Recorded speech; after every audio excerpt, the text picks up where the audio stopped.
Assalamualaikum warahmatullahi wabarakatuh. Bertemu lagi dengan saya Rika Ayu Nurati Pahnor.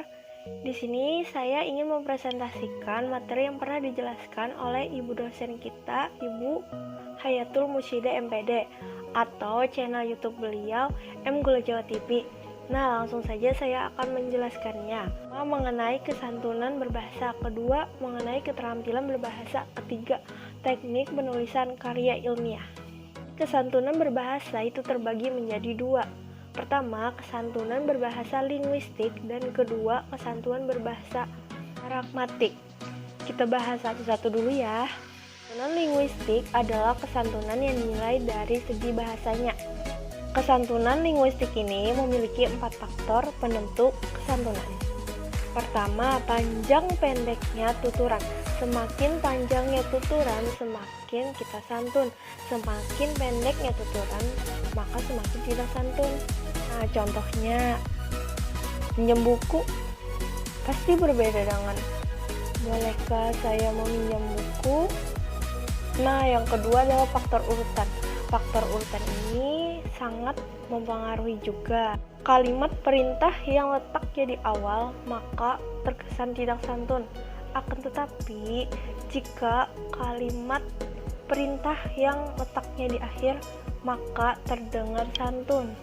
Contoh, kalimat perintah yang letaknya di awal. Segera siap-siap, kita akan melakukan perjalanan panjang. Dan contoh kalimat yang letaknya di akhir.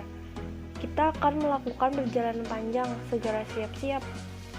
Juga adalah intonasi dan syarat-syarat kinesis. Itu di saat kita berbicara atau bertutur kata, intonasi itu sangat mempengaruhi kesantunan kita.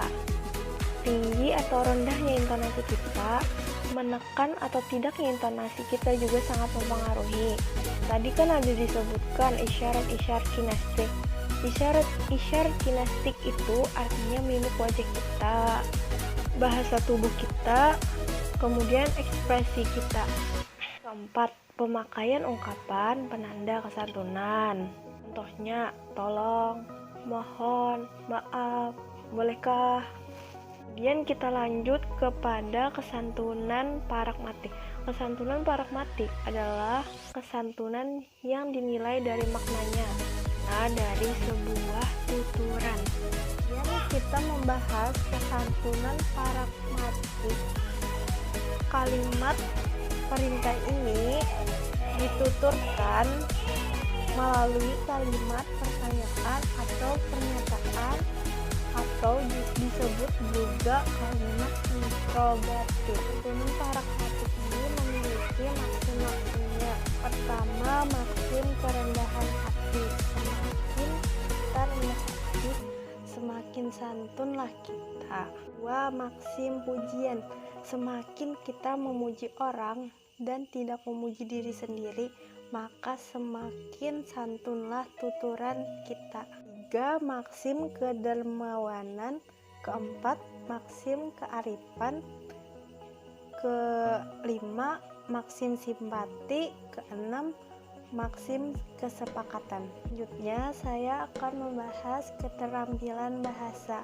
Keterampilan bahasa adalah alat komunikasi untuk menyampaikan sebuah gagasan, pesan, dan informasi melalui lisan ataupun media lisan.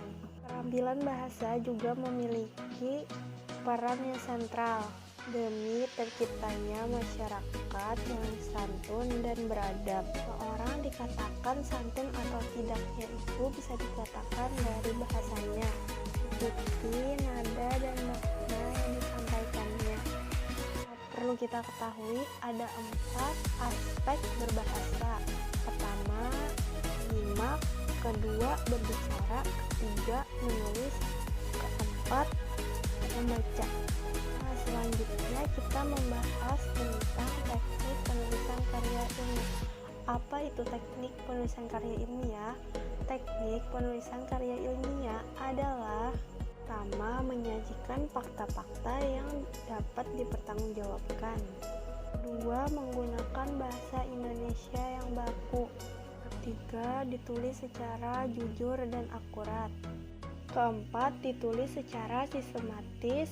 konseptual, dan terpersoduran. Adapun tekniknya, pertama, ukuran kertasnya menggunakan ukuran A4 dan diketik satu sisi saja, tidak boleh bolak-balik, dan jenis yang digunakan fans New Roman serta ukurannya 12. Yang kedua, mengenai spasi dan jarak antara jarak atas ke bawah adalah spasinya 1,5, dan ini biasanya tergantung dari kebijakan kampusnya masing-masing. Ketiga, mengenai margin atau batas tepi yang menggunakan formasi 4-3-3. Itu 4 cm sebelah kanan, 3 cm sebelah kiri, 3 cm sebelah atas, 3 cm sebelah bawah. Setiap pembelajaran kita hari ini, apabila terdapat kesalahan kata atau pengucapan, saya memohon maaf. Wabillahi taufiq wal hidayah. Wassalamualaikum warahmatullahi wabarakatuh.